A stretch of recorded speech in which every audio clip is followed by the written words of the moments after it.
안녕하세요. 주권선교사 방송입니다. 하나님께서 주시는 소명을 발견하는 방법 네 번째 시간입니다. 오늘은 직장 또는 일터에서 주시는 하나님의 소명을 발견하는 방법이라는 제목으로 같이 생각을 나누고자 합니다.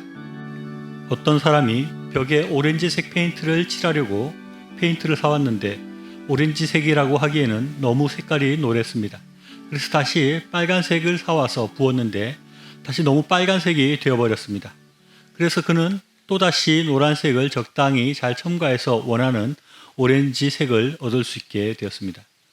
사람들은 흔히 하나의 잘못을 바로잡기 위해서 그것에 과도하게 힘을 써서 오히려 반대쪽의 새로운 잘못을 저지르는 경우들이 종종 있습니다. 소명에 있어서 직업 소명설이 그런 비슷한 부분이 있습니다. 중세 기독교에서 너무 교회 안에서 일하는 것만 성직이고 그것만이 하나님의 일로 생각하는 경향이 있었습니다. 그런데 그것에 반대해서 칼빈 등의 종교개혁가들은 모든 직업이 하나님의 소명이라는 말을 했습니다. 즉 성직자와 같이 각 사람들의 직업이 하나님께서 주신 소명임을 말했습니다. 그러나 이것이 또 너무 과하게 적용되면서 또 다른 문제들을 야기하게 되었습니다. 그래서 저는 기본적으로 직업과 소명을 같은 것으로 생각하는 것에 대해서 반대하는 편입니다. 그렇지 않은 분들도 많이 있겠지만 직업 소명설에 대해서 배운 사람들은 직업 자체가 소명이라는 생각이 너무 강해지는 경향이 있습니다. 그래서 직업 외의 소명에 대해서 생각하지 못하게 되고 또 직업이 있는 사람들은 나는 이미 소명을 가지고 있고 소명을 이루고 있다고 생각하는 데까지 나아가서 조금 잘못된 소명관을 가질 수 있기 때문입니다. 이렇게 되면 하나님께서 우리에게 주시는 다양한 소명들을 발견할 수 없게 되고 또 하나님이 주시는 소명들에 대해서 오히려 무관심해지거나 불성실해질 수 있습니다. 그래서 저는 직업을 소명으로 무조건 일치시켜서 생각하는 것은 아주 위험하고 좋지 않은 것이라는 얘기를 많이 했습니다. 그러나 그럼에도 불구하고 소명을 이야기할 때 직업은 아주 중요하고 큰 부분을 차지하는 것 역시 분명한 사실입니다. 소명과 직업이 같은 것은 아니지만 소명 안의 직업은 가장 큰 부분 중에 하나입니다. 그래서 우리가 소명을 발견할 때 직업 또는 더 넓은 의미로 일터에서의 소명을 찾고 발견하는 것은 아주 중요한 일이 될 수밖에 없습니다.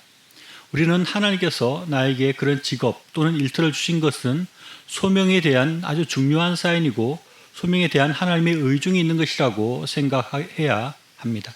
직장과 일터는 내가 가장 오래 머물고 에너지를 가장 많이 쏟는 곳이라는 의미에서 그 안에서의 소명이 중요할 수밖에 없습니다. 직장에만 소명이 있는 것은 아니지만 분명한 것은 직장에서도 소명이 있을 수 있다는 것입니다. 아마 대부분은 크든 작든 하나님께서 일터를 향해서 주시는 소명이 있다고 생각하는 것이 맞을 것입니다. 그래서 우리가 하나님의 소명을 발견하려고 할 때 직장과 연관해서 소명을 찾는 작업은 아주 중요한 일일 수밖에 없습니다. 따라서 직업을 구하는 사람들은 하나님의 소명과 연관해서 직업을 찾는 것이 필요합니다. 이 소명과 직업 선택의 부분은 많은 사람들이 관심을 가지고 있는 부분이고 또 중요한 것이기 때문에 나중에 다시 정리해서 말씀드리겠습니다. 오늘은 내가 가지고 있는 직업 또는 일터에서 나에게 주어진 소명을 발견하는 것에 대해서만 생각을 해보고자 합니다. 소명의 관점으로 내 직업과 일터가 어떤 의미가 있는지 또 그 안에 나에게 주시는 어떤 하나님의 소명이 있는지를 생각할 때 가장 중요한 것은 내가 하고 있는 일이 무엇인지를 생각하고 그 일이 어떻게 세상 가운데 쓰임을 받고 있는지를 생각하는 것입니다.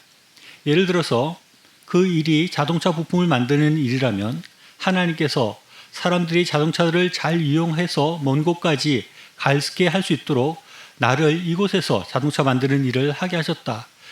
그리고 나는 이웃들이 자동차를 잘 이용할 수 있도록 그런 식으로 이웃을 섬기는 소명을 주셨다고 생각할 수 있습니다. 농사 짓는 사람은 하나님께서 나에게 사람들이 먹고 살 수 있는 식량을 공급하는 일을 맡기셨다는 소명을 발견할 수 있고 농사를 통해서 이웃을 섬기고 좋은 식량을 공급하는 것으로 이웃 사랑을 실천하고 그것이 나의 소명임을 우리가 생각할 수 있다는 것입니다. 또 주부나 아이를 양육하는 사람들도 하나님께서 이 시간들 동안 나에게 나의 가족들을 돌보고 자녀들을 양육하는 소명을 맡기셨다는 것을 생각할 수 있고 가족을 돌보고 아이들을 온전한 그리스도인으로 양육하는 소명이 나에게 있다는 것을 생각할 수 있을 것입니다. 그런데 이렇게 말을 하면 소명이라는 것이 별거 없네. 그냥 내 직업이나 하는 일을 소명이라고 이름만 붙이면 되는 거네 라고 말할지 모릅니다. 이렇게 생각해버리면 앞에서 말한 직업소명서를 잘못 적용하는 예가 되는 것입니다. 여기서 중요한 것은 내가 분명한 소명의식을 가지는 것입니다. 농사를 짓고 자동차를 만드는 것이 그냥 자동으로 소명이 되고 그래서 그 일을 하면 소명을 이루는 사람이 되는 것은 결코 아닙니다. 분명한 소명의식을 가지고 자동차를 만들고 하나님이 주신 소명이라는 생각을 가지고 이웃을 섬기는 마음으로 농사 짓는 사람이 소명을 이루어가는 사람이 될 수 있습니다. 그런 소명의식이 분명하지 않으면 그런 일과 직업에 소명이라는 말을 붙여서는 안 됩니다. 그리고 하나님께서 직장과 일터에서 그 하는 작업과 일뿐만 아니라 같이 일하는 사람들과의 관계에서 소명을 주시는 것을 생각해야 합니다. 하나님께서 직장과 일터의 이웃을 사랑하고 섬기는 구체적인 소명들을 주시는 것을 생각하고 그들을 향한 하나님의 공의와 사랑에 관한 명령을 깊이 생각해야 합니다. 그 속에 직장과 일터에서 중요한 우리의 소명들이 있음을 발견하게 될 것입니다. 우리가 직장과 일터 속에서 분명한 소명을 발견하고 소명의식을 가지고 직장 생활을 한다면 우리는 그 일을 더 열심히 또 성의 있게 하게 될 것입니다. 그냥 내가 하는 일과 하나님께서 시켜서 하는 일은 일에 임하는 자세와 마음가짐이 다를 수밖에 없기 때문입니다. 하나님의 소명을 발견하기를 원하십니까? 그렇다면 나의 직장과 일터를 먼저 생각하십시오. 하나님께서 나의 하는 일들을 통해서 이웃들을 어떻게 섬기며 사랑하라고 하시는지를 생각하고 분명한 소명의식을 가지고 일터와 직업을 생각해 보십시오.